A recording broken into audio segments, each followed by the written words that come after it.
Hey, welcome to another day in Essential Abundance. I hope that you are learning a lot and using what you're learning every day and growing your business and sharing with others. Today I'm going to talk to you about two very important things. The first one is planning ahead, and then IPAs, which are income producing activities. So planning your month. There's several different things you need to keep in mind when you get ready to plan. You definitely need to plan well in advance in everything that you do. I tend to look at the month, a couple weeks before the beginning of a month. I'm already looking to see when can I have classes, when might I do some social media posts. I actually plan those posts sometimes. If I have an idea, I'll go ahead and type it out on something and have it ready to go, even though I might not plan to post it until Thursday or whatever. So planning your classes, planning on how you're going to share, basically, whether it's classes, whether it's through one-on-ones, through social media, plan well ahead of time. Your classes especially, make sure you're planning them at least 2 weeks out. You don't want to just say, hey, I'm going to have a class in 3 days. I hope you can come. That's probably not going to get you the most people there. So make sure you're planning it well in advance so that it gives people to have time to put it on their schedules. The other thing that you need to plan are your goals. There are a lot of different goals that you can think about each month, and you may not focus on all of these, but you definitely need to be thinking about some of them, and just depending on where you are, which ones you want to focus on. Some of the goals that I kind of give myself every month are OGV goals. I give myself goals for how many enrollments I'd like to get, rank goals, and even the ranks for the members underneath you. Helping them reach those goals can be some of your goals too.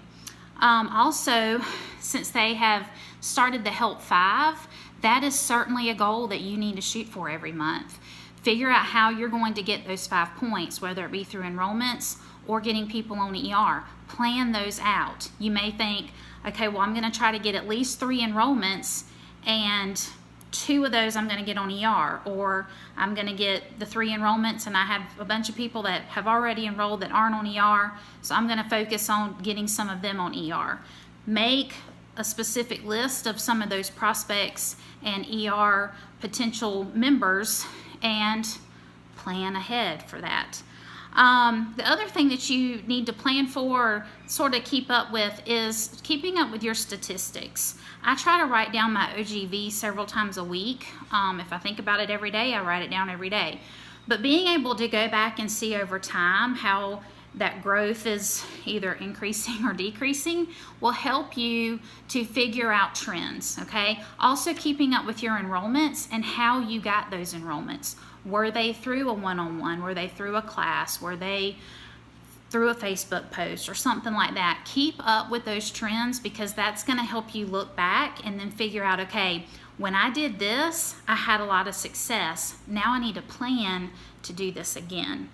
And just always be specific in your goals. When I say I'm going to get 12,000 OGV, I have a plan of how I'm going to get there. We talked or mentioned, I think, a couple times about the rank mapping. If you would like more information about that, just send us a message. That's just a way that you plan to hit certain goals, OGV wise, to get to a certain rank. All right, the next thing we'll talk about are IPAs, and there's basically 3 things I want you to remember when it comes to IPA. IPA, again, is income producing activity. There's a lot of things that we do for our business that aren't really producing income, okay? Scrolling through Facebook and commenting or liking on pages isn't really an IPA. It's part of our business because that's how we build relationships, but it's not one of those direct IPA things, at least in my mind, what I would consider an IPA. So the 3 of them that we're going to focus on, I'll start with an E, easy to remember. The first one is enroll. Obviously, when you enroll someone, you get a check from Young Living, okay? The second thing is educate. The more you are educating your members through using products, sharing product, posting about products, whatever it may be, the more they are going to use those products as well. And then, of course, when they're buying, hopefully on ER, which is, we're getting into the next IPA, that is where your residual income comes from. And then, of course, the last one, like I just mentioned, ER. That is the absolute best way to have that residual income. Those are your people who are loving their product and they are buying it every month. So anything you do, ask yourself, is this enrolling someone? Is this educating someone? Or is this getting someone on ER? So those are your 3 main IPAs. We are going to put a list of more specific things you can be doing for IPAs, but they pretty much all revolve around those 3. So hope this was helpful, and we will see you again tomorrow. Bye.